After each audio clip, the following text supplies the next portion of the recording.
Cuando uno anuncia un tema como edificando la casa de Dios, alguien podrá decir, ¿no? ¿Qué significa todo eso, pastor? ¿Es importante? ¿Qué diferencia hace para mi vida? Cuando yo elijo mis temas, trato de traer algo que le cambie la vida a usted, que lo desafíe, que lo ponga a pensar, que lo bendiga y que le abra las puertas para una experiencia mayor en su relación con Dios, que le dé a Dios la oportunidad de bendecirle de manera mucho más gloriosa de lo que ya ha hecho, y sobre todo que como congregación nos abra las puertas a un nuevo nivel de bendiciones. El tema que tenemos hoy por delante es un tema vasto, ciertamente corre a lo largo de todas las Escrituras, y por lo tanto cuando uno se presenta frente a un tema semejante, lo que uno tiene que hacer es tomar en las páginas de la Biblia dónde está la primera referencia y luego ir elaborando sobre lo que la Biblia nos enseña, porque van a ver la cantidad de cosas notables que tiene la palabra de Dios para ustedes y para mí. Por lo tanto, cuando uno se acerca a esta historia de Jacob, para aquellos que no están familiarizados con la historia, ¿qué encontramos? Bueno, que Jacob está en un mal momento de su vida. Es un muchacho que nació en un hogar, como tantos hogares, nació con un hermano mellizo llamado Esaú, y crecen los dos hermanos son muy distintos, y en el momento cuando ya el papá está mayor, los hijos están criados, ha llegado el momento de pasar la bendición al hermano mayor, en este caso es Esaú. Pero Jacob, que era un pillo de 7 suelas y tenía una madre muy manipuladora, hacen un complot, un ardid, y como resultado, Jacob, que no merecía la bendición, se queda con ella. Esaú, al verse frustrado y robado de esta herencia suya, hace un plan, y es que cuando papá muera a Jacob, lo vamos a tratar como le corresponde. La mamá lo escucha a Esaú y le dice a Jacob, creo que el Señor me dice que te diga que te corras de aquí. Andate a la casa de mi hermano que vive allá de donde salió nuestro abuelito Abraham y quédate por allá unos cuantos añitos hasta que a tu hermano se le calme el enojo. Y Jacob sale huyendo. Y de camino a la tierra de sus antepasados es que en una noche, en un lugar que no sabemos dónde era exactamente, allí en el medio del campo, bajo las estrellas, la noche le toma, el Holiday Inn no estaba todavía en aquellos días, y tomando una piedra, allí queda dormido. Y entonces ocurrió algo que a ustedes y a mí nos sorprende, y es que Dios se apareció a Jacob para enseñarle cosas que él tenía que aprender, y nosotros seremos ricos si las aprendemos también. Cuando ustedes y yo leemos el relato de lo que le ocurre a Jacob, hay varias lecciones que yo quiero mencionarles en esta mañana. La primera de ellas es que no importa dónde estemos, estamos en la casa de Dios. Nunca lo olvide. No importa dónde estemos, estamos en la casa de Dios. Jacob en aquel lugar estaba en el campo, no había edificio de iglesia, no había nada semejante a lo que hoy llamamos la casa de Dios, que es este templo. No, allí bajo las estrellas se dio cuenta que estaba en la presencia del Dios viviente. Qué lindo sería que ustedes y yo tomemos conciencia cada mañana cuando nos despertamos, que cuando ustedes y yo salimos a la vida tendríamos que recordarnos y decirnos, yo soy un huésped en la casa de Dios, porque este planeta es la casa que Él creó para darnos la vida a nosotros, hacerla posible y manifestar su gloria. Por lo tanto, cuando usted suba a la punta del Everest o baje a las profundidades del océano, vaya por las selvas del Amazonas, visite la Antártida o el Polo Norte o cualquier punto de los continentes, nunca lo olvide, usted está caminando en la casa de Dios. Toda esta tierra, dice la Biblia, está llena de la gloria del Señor.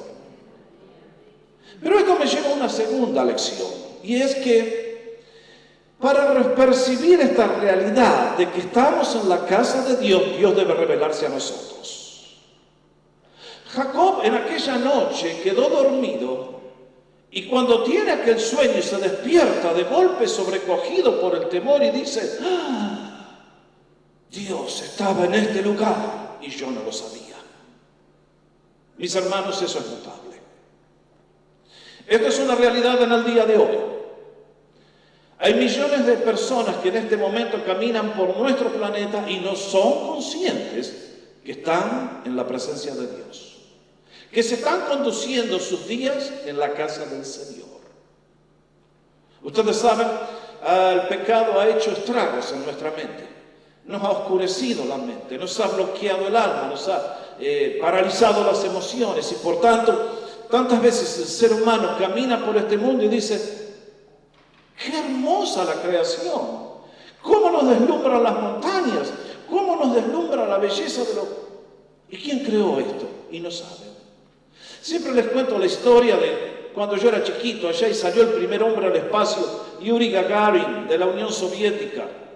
Y en aquellos años que la Unión Soviética se declaraba un país ateo, Yuri, como representante del avance tecnológico, salió a decir: fui al espacio y no vi a Dios.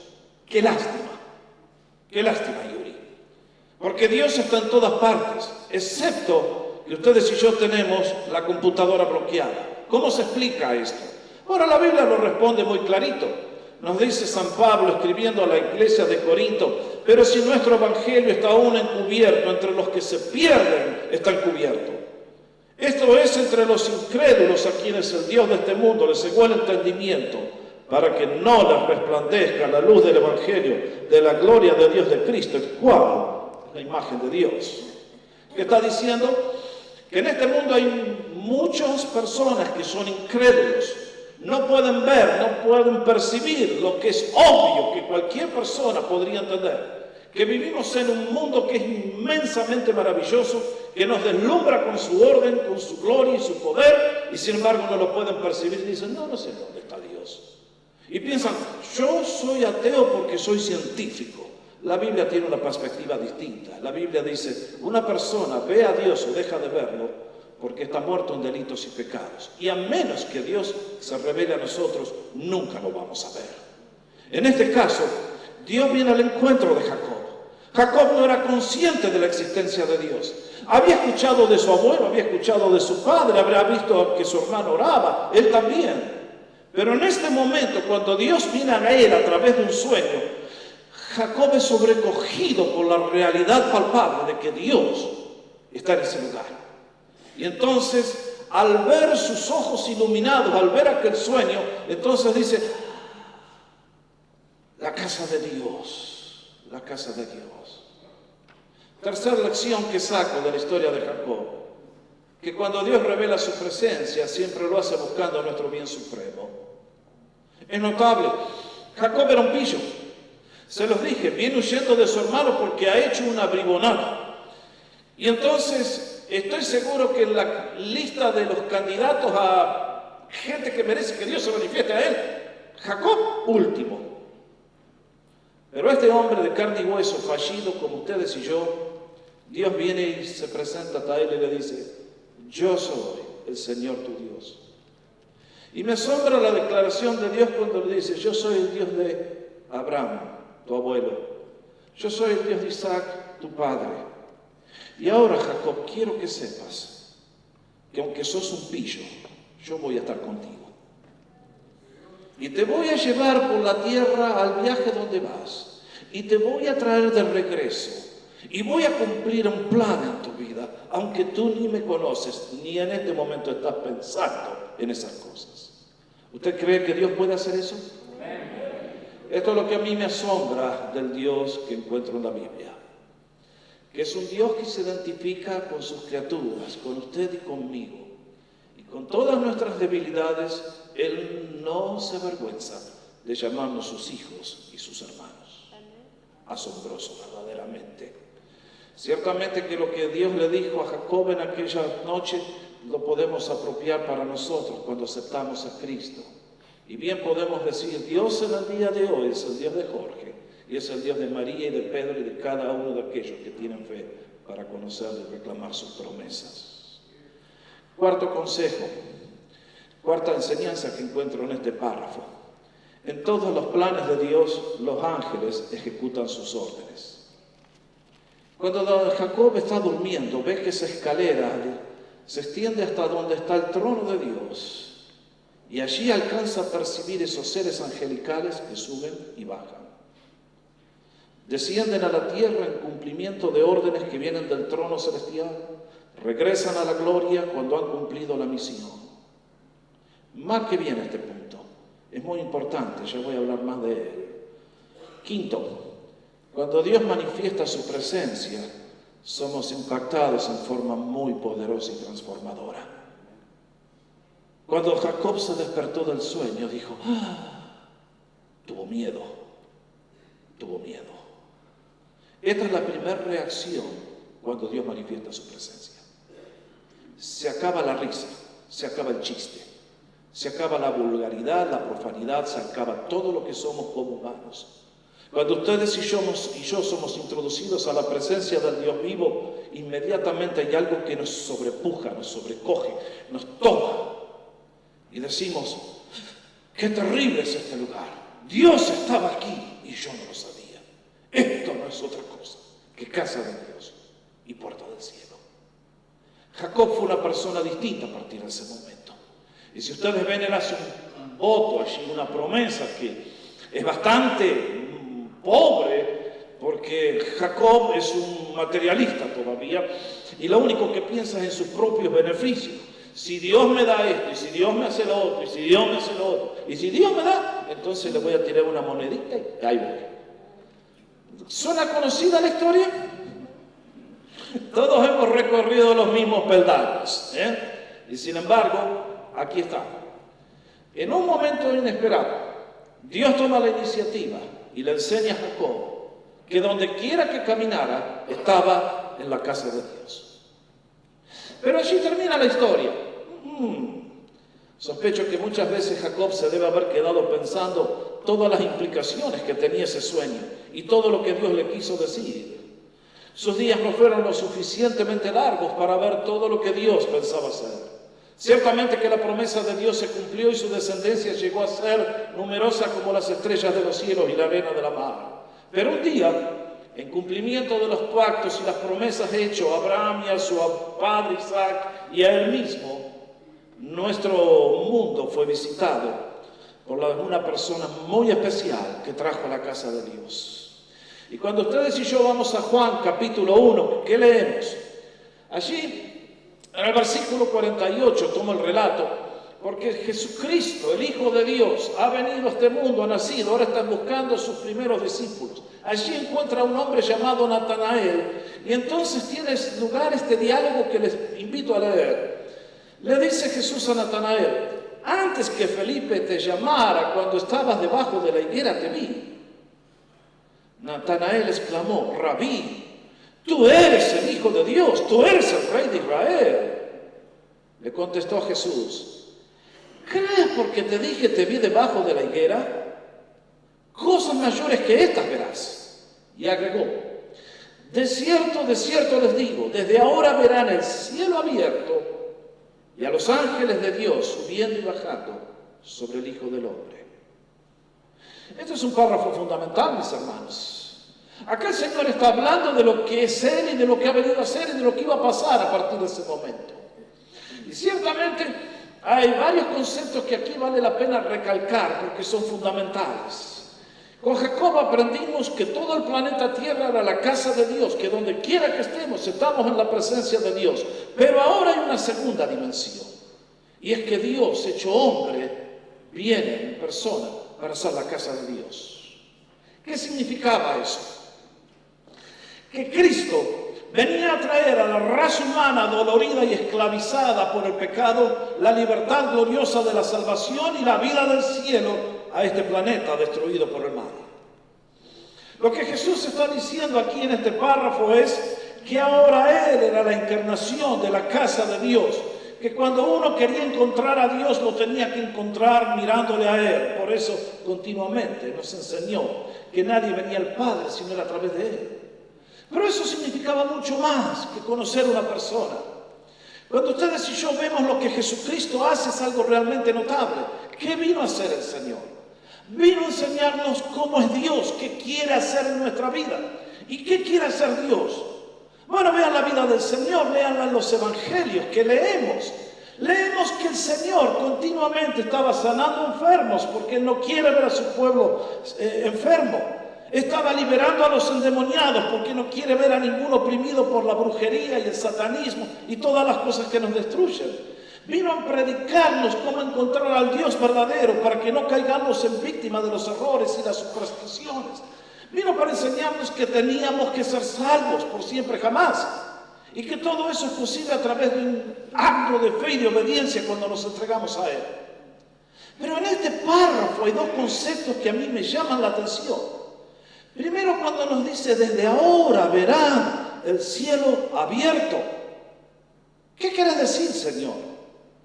Alguien va a decir, bueno, posiblemente durante el tiempo del Señor no hay registro de que el cielo se abrió. Sí hubo un par de ocasiones cuando la voz de Dios el Padre se escuchó diciendo, ahí está mi Hijo amado, a Él escuchen.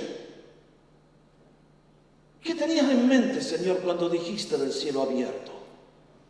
Bueno, mis queridos, de que acá hay una realidad en este mundo. Ustedes y yo estamos rodeados. Este planeta, que es la casa de Dios, fue invadido por una fuerza infernal. Nuestro planeta está decorado por cárceles, está decorado por hospitales, está decorado por todos lugares que ustedes y yo nunca quisiéramos entrar. Es la consecuencia de hombres y mujeres que hacen acciones delictivas, destructivas. ¿Por qué? Porque hay una fuerza que nos tomó, que nos redujo a la impotencia y nos esclavizó. Y esa organización invisible de demonios y de diablos está sobre toda la raza humana, está sobre Pasadena, está sobre Estados Unidos, está sobre todo el mundo. Lo que Dios vino a hacer cuando su Hijo se encarnó fue justamente romper ese reino. Fue a abrir el cielo para que la gloria de Dios comenzara a manifestarse sobre todos aquellos que tenían fe para creer. Y cuando nos dice que los cielos estarían abiertos, uno ve la vida del Señor y realizó como ser humano que era uno de nosotros milagros portentosos, manifestó su gloria, sanó a los enfermos, hizo todo lo que hizo. Y uno dice, y además agregó, y a los ángeles que van y vienen. ¿Cumpliendo qué? La misión que Dios les encomienda. Cuando le dice, Gabriel, anda allá y hace esto. Miguel, anda allá y hace lo otro. Dios se extiende con su poder infinito a través de estos seres para realizar obras notables. Hay mucho para hablar con respecto al tema de los ángeles. Ciertamente que son instrumentos, nos dice la Biblia, son espíritus que sirven, que ministran al pueblo de Dios, a los herederos de la salvación. Ustedes y yo no les vemos, ustedes y yo no sabemos dónde están, pero sepan que están muy cerca y nos están mirando y están esperando el movimiento del pueblo de Dios, del cual ya voy a hablar, para que Dios dé la orden y ellos entren en acción y produzcan obras de poder. Por eso, en esos días leemos que el Señor nos dice, ahora van a ver el cielo abierto y los ángeles que suben y bajan. ¿Cómo dijiste, Señor? Sí. Leemos en el Evangelio que mientras Él estaba en el desierto siendo tentado por el diablo, ayunando por 40 días, un ángel vino y le confortó a servirle. Cuando estaba en Getsemaní, la noche antes de ir a la cruz, agonizando en oración por ustedes y por mí, un ángel vino para sostenerme, para acompañarme. Lo que son dos registros, estoy seguro que muchos ángeles intervinieron durante los días del Señor y esos ángeles están buscando entrar en acción. Termina allí la casa de Dios. Con Jacob aprendemos que todo el planeta Tierra, donde quiera que estemos, es la casa de Dios. Con Jesús encontramos que hay una persona que trajo el poder de Dios para romper el reino de las tinieblas y ahora las posibilidades que se abren son ilimitadas. Pero alguien me va a decir, pastor, ¿y ahí se termina la casa de Dios? Porque si se termina ahí, qué lindo los que vivieron hace 2000 años y vieron a Jesús y recibieron el toque de su mano. Pero ¿y nosotros? Somos una generación en desventaja. Tercera referencia de la casa de Dios. Y es que Jesús, como humano, un día recibió el Espíritu Santo para ungirle y darle el poder para ministrar como ministró. Y a partir de ese momento el Señor hizo lo que hizo. Pero antes de irse de regreso al cielo, la noche antes de ir a la cruz una vez más, reunido con sus apóstoles en Juan 14, 16, les dice: yo les voy a mandar un ayudador que va a estar con ustedes siempre. Ese espíritu que antes había descendido sobre una sola persona y que le dio todo el poder que le daba, pero que estaba confinado a un solo lugar porque Cristo tenía un cuerpo como ustedes, como el de ustedes y el mío. Ese cuerpo no se podía estar en 1000 lugares al mismo tiempo. Dios en su sabiduría va a hacer un nuevo plan. Va a introducir la casa de Dios y la va a multiplicar hasta el cansancio. ¿Cómo? Enviando al mismo Espíritu. Y lo hizo en el día de Pentecostés, a habitar en el corazón de cada uno de los discípulos de Jesús. Por eso San Pablo, escribiendo a los creyentes en Corinto, ¿qué les dice?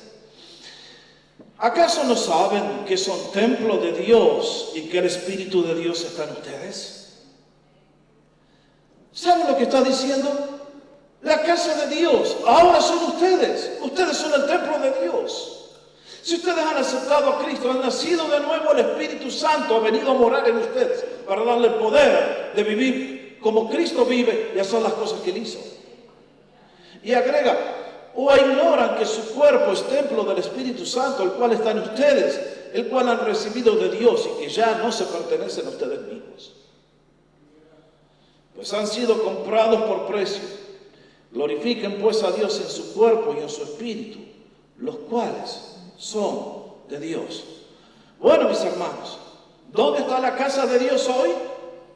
Donde quiera que nos conducimos, estamos en la presencia de Dios. Cuando Cristo invadió el mundo, manifestó la gloria de Dios, hizo la obra que tenía que hacer para darnos la salvación, pero en el día de hoy, ¿te has puesto a pensar que donde tú estás, si has nacido de nuevo, por el poder de Cristo Jesús, eres la casa de Dios, eres el templo de Dios, y que ese Cristo invisible y poderoso vive en tu vida? Esto es la gloria del Evangelio. Esto no lo predica ninguna religión.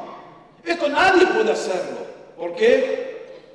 Porque todo lo que podamos hacer especulando no tiene mucho resultado, no produce fruto. Esta es la realidad de lo que es la clave de la iglesia cristiana. ¿Cómo ha sobrevivido los ataques? ¿Cómo se ha expandido por el mundo sin dinero, sin propaganda? ¿Por qué? Por la gloria de Cristo que vive dentro del corazón y en la vida de sus hijos. Porque donde quiera que el cristiano está la casa de Dios. Muchas veces la gente me pregunta: pastor, ¿dónde está su iglesia? Y yo le digo, en este día, por ejemplo, si me preguntan un jueves, le digo, la iglesia está diseminada por toda la comunidad.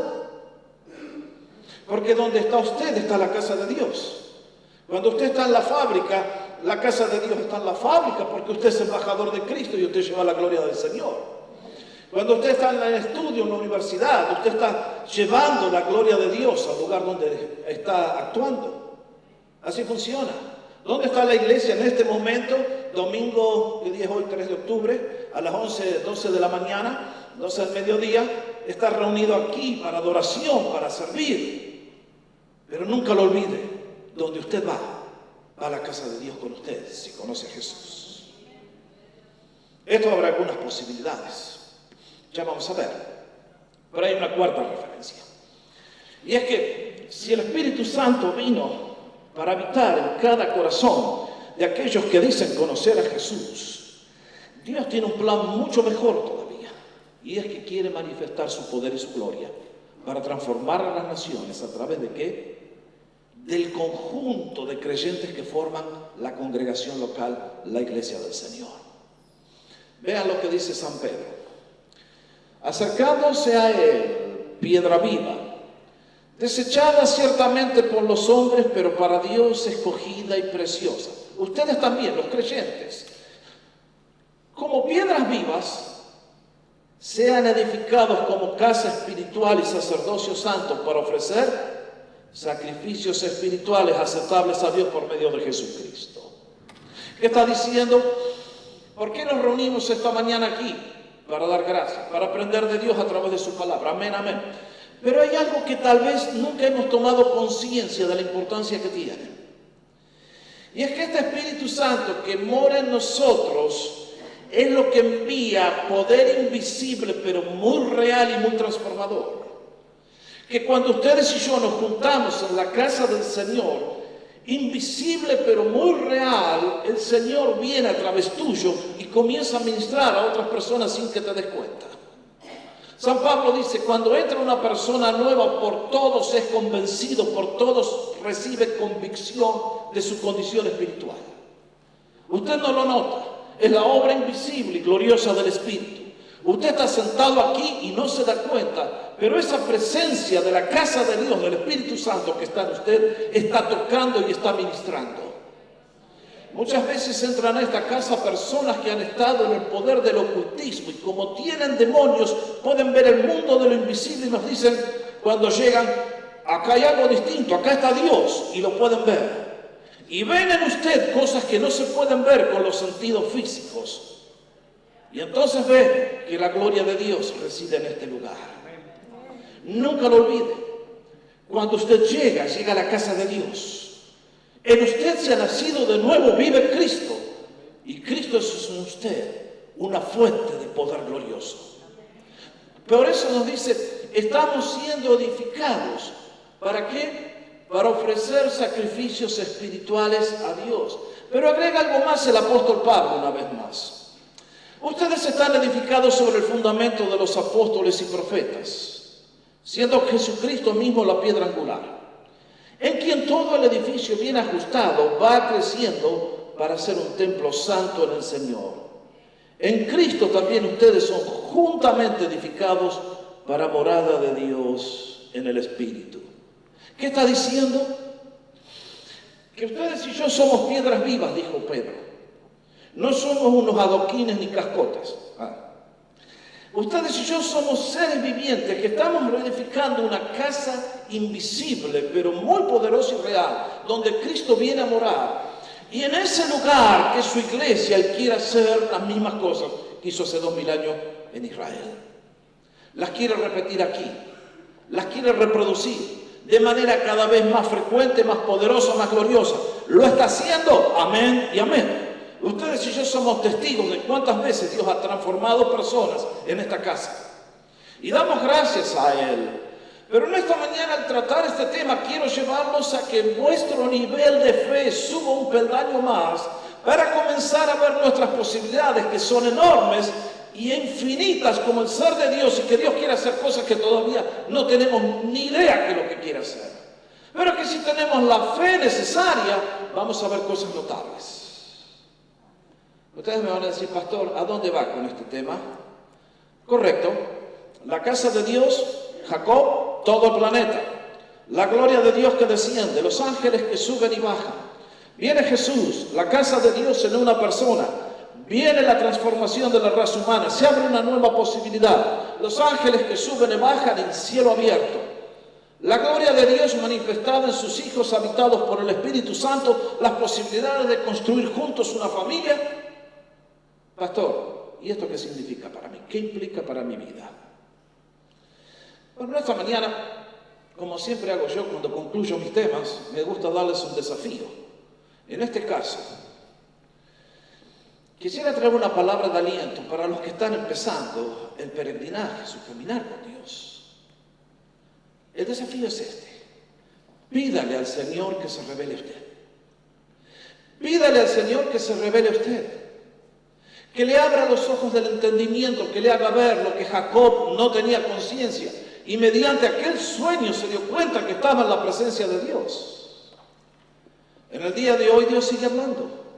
Muchas veces lo hace a través de los sueños.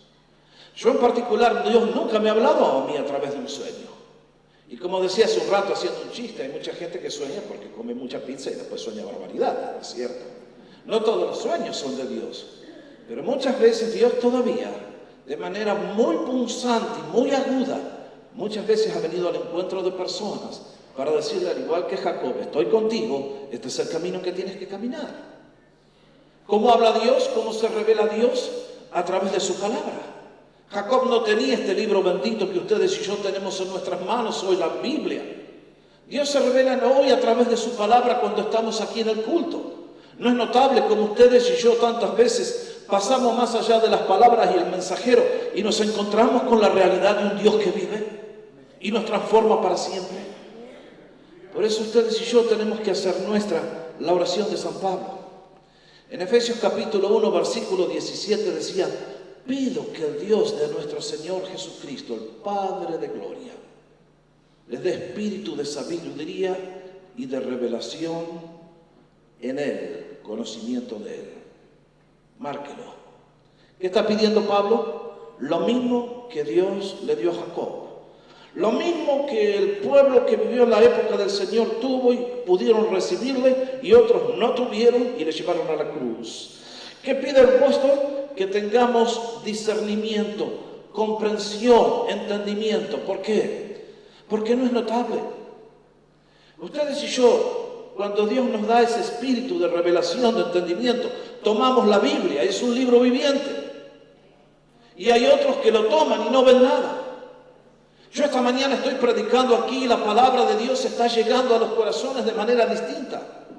Para unos es carne, para otros es paja. A unos pueden estar sentados al lado, esposo y esposa. Él es tocado, es transformado por la gloria de Dios. Ella se queda muerta. O viceversa. Hay gente que dicen: Dios está aquí, me está hablando, y otros están text message. ¿Por qué? Porque ustedes y yo, si Dios no nos revela su gloria, estamos fritos. Por eso, con humildad, pidámosle: Señor, quita las cataratas de mis ojos espirituales, que te pueda ver a ti, que pueda sentir el impacto de tu presencia. Señor, atráeme a ti, háblame, búscame.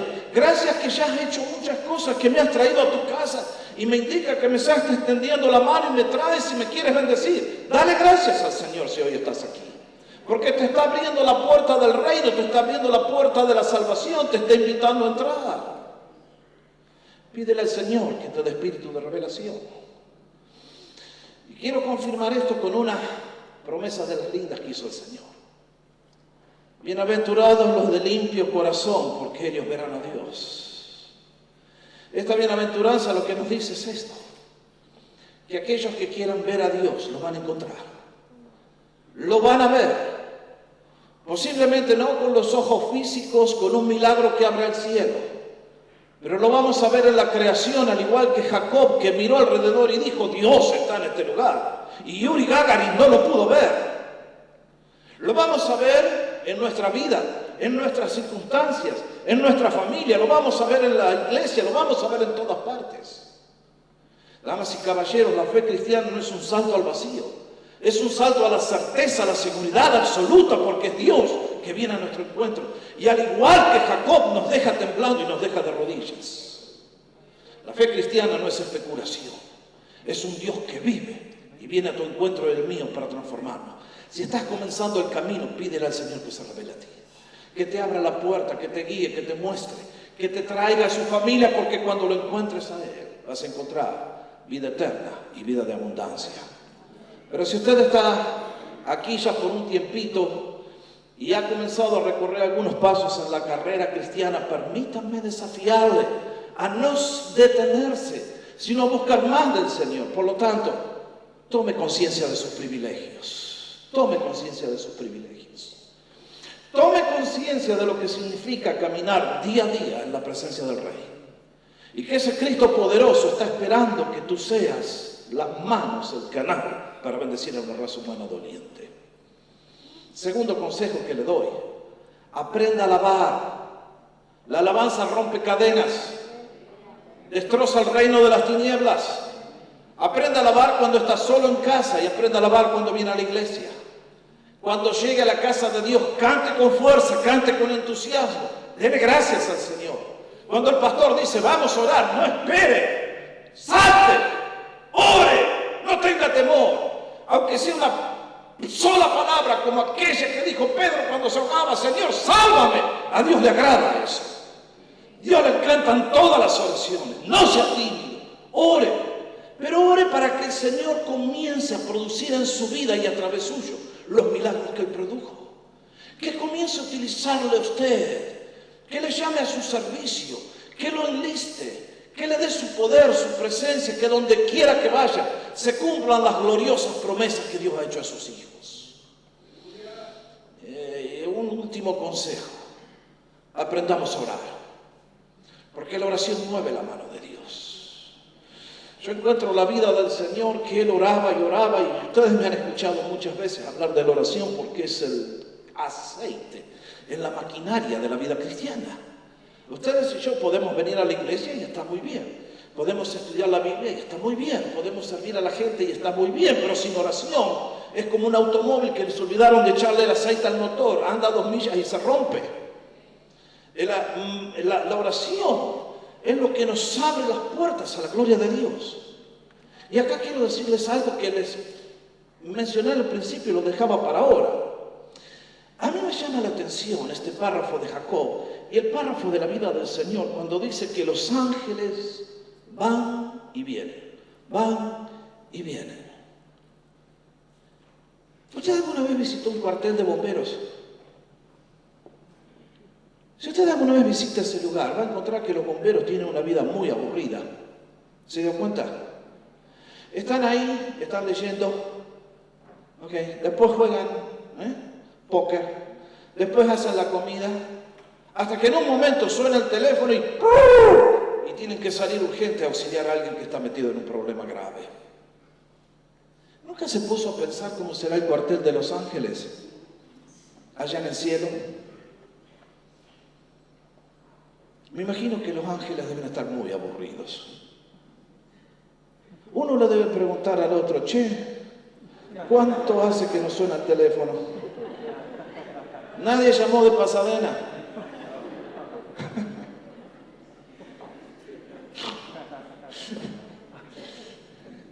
No, están preocupados por otras cosas. Están afanados con el diario vivir. El pastor los invita a orar, pero no vienen porque están muy ocupados y muy cansados, porque tienen que hacer la carrera. Y los ángeles miran y nadie los mueve.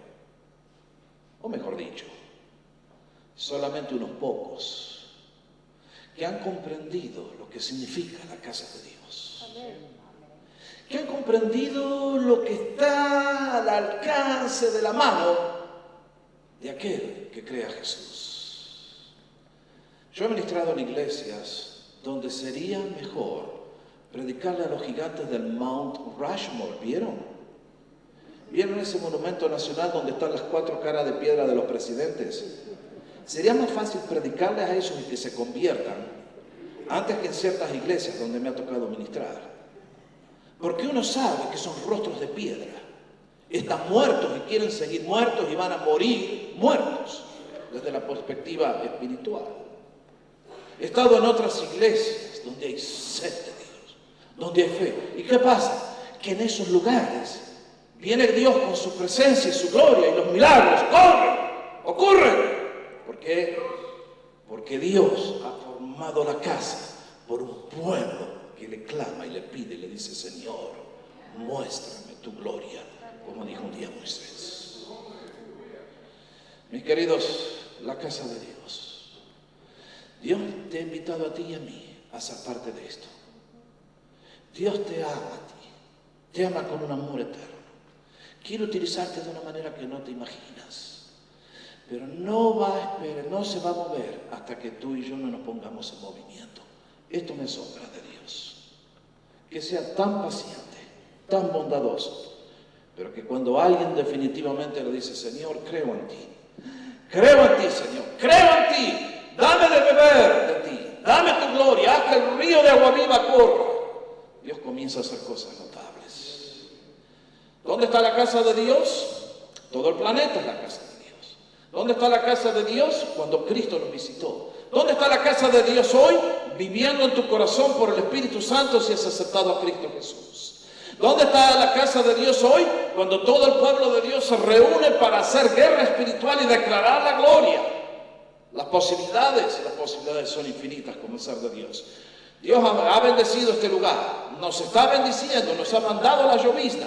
Quiero desafiarles a que pidamos la lluvia completa, a que descienda la gloria del Señor con poder como nunca hemos visto, Y entonces el mundo y Pasadena sabrá lo que es estar con cielos abiertos, los ángeles que suben, bajan y Dios que manifiesta su poder infinito entre medio de nosotros.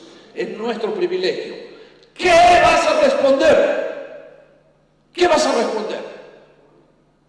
Es mi oración que cada persona que está aquí en esta noche, esta tarde, pudiera decir con Jacob: Dios estaba en este lugar y yo no lo sabía. Esto no es otra cosa que casa de Dios y puerta del cielo. Esa es la iglesia. Esa es la iglesia del Señor. Es un pueblo glorioso. Es un pueblo de poder. Tú puedes pertenecer a Él. Vamos a ponernos de pie para adorar.